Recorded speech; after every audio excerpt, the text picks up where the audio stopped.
There you go. Okay. Hello. This is Graham Stones from painfree-movement.com, and I typically help people get out of pain and get back to moving pain-free. And today we are going to talk with my friend here, Jeremy, who is an expert in personal training and fitness, and we're going to tackle the subject of measuring progress, because it's something that we'll have a challenge with sometimes, where you might get started and then it's like you get on a little way and then you kind of lose a bit of motivation, or you're not quite sure it's working, or where do we go? So Jeremy, what are your top tips for measuring progress? Hi, Graham. So my top tips would be motivation comes and goes, right, at various times. But the one thing that breeds motivation, leads to motivation, is taking action. So just do what you set out to do for that day or every other day.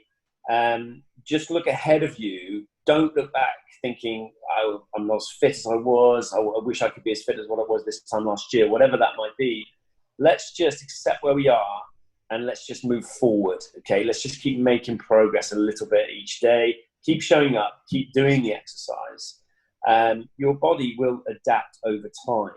And how you can then record, or you can see some sort of progress, are the fact that from a psychological point of view, it doesn't become a chore anymore for your exercise to take place. It's just part of what you do on a daily basis.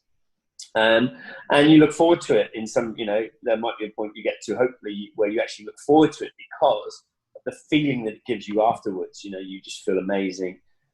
You've done that bit of exercise, and you really have treated your body. And also the physiological aspect of that is that we create a greater tolerance to it, and we're able to recover quicker in between sessions.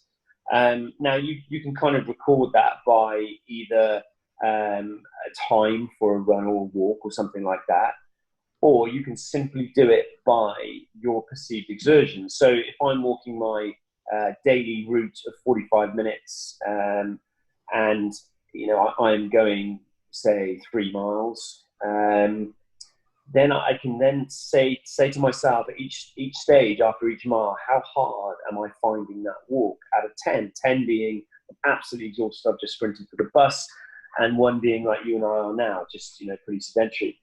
So the first few times that you do it, you might be at like a 6 or 7 by the time you finished, but then over time, you will find actually like you've got a greater capacity, and you've created a better tolerance for it as well. So that's a way to measure, because if we're doing things like HIIT workouts and stuff like that, where we're not measuring things in terms of number of repetitions or weight lifted or total volume, things like that, it's hard for us to measure because it always makes us bloody knackered, right? So we're like, I'm not getting any fitter because I'm just as tired as when we started. But actually, you're doing more work in that 30-second segment. So you have got fitter. You are doing more work. You have created a better tolerance. You have got a better capacity. We're just not measuring it. So maybe it'd be an idea to follow some kind of set training plan, where you can see that you are performing more repetitions in that period of time, you're lifting a heavier load, or you're moving faster. So it can be recorded in that way. If you don't have that available to you, or that sounds like too much hassle, then just go on the perceived exertion. When you're out on your run, your bike ride, or your walk, how difficult is it for you at set times throughout that? So let's say every half a mile or every 5 minutes, whatever it might be. How hard out of 10 actually is that? Okay, and then there will be an improvement, because that's how the body works. It adapts. It'll either adapt or break down. Chances are we're resilient enough that it will just adapt, and we will then gain the training effect from it. Our capacity will improve. Our motivation will be there, and it will just be a lot more enjoyable. I guarantee you. Mm-hmm. Yeah. That's good advice. So if somebody hasn't got a plan as such, and they're just kind of starting out, or they're trying to figure this out for themselves, then then just to kind of gradually increase what they're doing, you recommend, just start to kind of add a little bit more on? What would be your sort of gauge there? How much Yeah, do you add? gently approach, little bit more, little bit more, little bit more. So you're grading things all the time. But also, there's the whole why. Why are you doing this? Is it just to keep yourself healthy, to help with your cognitive, to help with mental health, all of that? Awesome. Well, then that measure for you, then I suppose, isn't it? Once you finish, how do you feel? You feel great for doing it. So I'm going to make sure that I get that in again tomorrow. So that's your kind of measure of where you are. If you do want to see some progress and some improvements in your fitness, then yes, we need to up the ante gradually over time. But then we can't just keep going up and up and up. There needs to be a point where we just drop off, let the body recover, like an active recovery week or a few days where we just go very, very light. And then we start to ramp it up a little bit more. So that sort of gently approach. So maybe I've walked a mile today, I'll walk a mile tomorrow. I'm going to walk 1.2 miles on day 3, 1.2 miles on day 4, 1.4 miles. And then by the end of the week, we're maybe walking a mile and a half, a mile and 3/4, something like that. And that over time, you can see the improvement from day 1 to day 7. Also, recording what you're doing is a good way to do it as well. So you can look back at your journal and be like, okay, well, actually, it was taking me, for me to run my 5K, it was taking me 32 minutes, and now I'm doing it in 28 minutes. I mean, that's a huge improvement. And so you can then take motivation from that, and also know that what you're doing is working and making you fitter, healthier, stronger, faster, all the good stuff. Yeah. So, I mean, like when you get people coming to you, then I guess that probably most motivation at the beginning is they want to be fitter. They want to maybe look a certain way, or change something about kind of the way they are. What is that kind? Do you find that that's kind of that maintains as the kind of the main motivation, or the byproduct of exercise being that you feel better? Does that become the bigger motivation? Where do you see there is a kind of, how does that balance out as people progress? That's a really good question, and interesting, because I think it comes back to people's why. Actually, when we dig a bit deeper, we peel a few layers off of what it is that they actually want to achieve. Why is it that they want to lose a little bit of weight? Not just the fact they're getting married in 8 months' time or whatever, and they want to look amazing, but that's the person that they've always wanted to be. And let's try and get them, help get them to that point.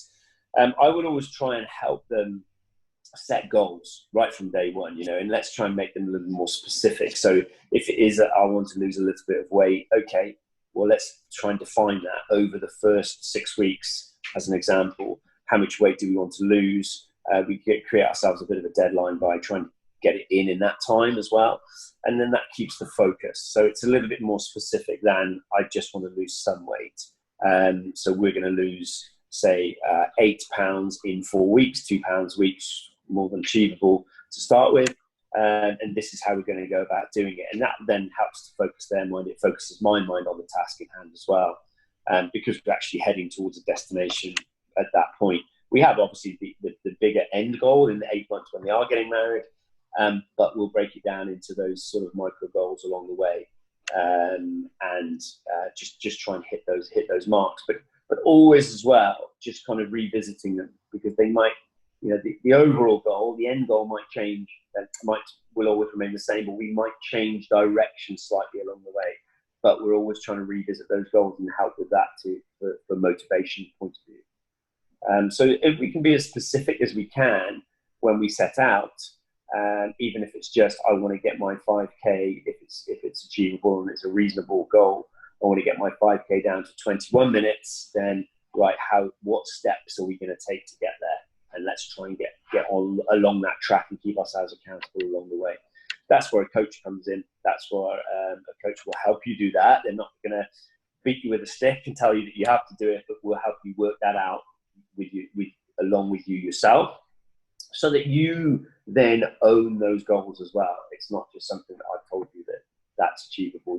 You then start to believe it, and then we take the action. That's the key. Yeah. Yeah. So there is So there is a sort of a definite system of how to go about doing that correctly, why it would be useful to perhaps get someone's more expert advice rather than trying to do it yourself. Yeah, get some help. I mean, we all coaches need coaches. Everybody needs some kind of coach, even if it's just to sit down and help you figure out what your goal might be and try and make that a little more specific. Or a really good training partner. Obviously, not easy at these times. You can do it virtually. Keep each other accountable. Keep working towards your own goals, but also helping your partner stay accountable to theirs as well, which I think is a really good and obviously a cheaper way of doing it than hiring an actual coach. But still, it's still very, very effective. Yeah, yeah, great. Cool. Okay. Well, what would be let's sum up our shoelaces effect. What would be your shoelaces of today? Um, Keep showing up.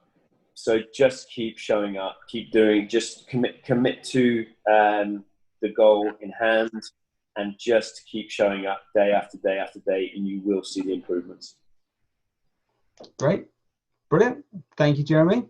You're welcome. Thank you.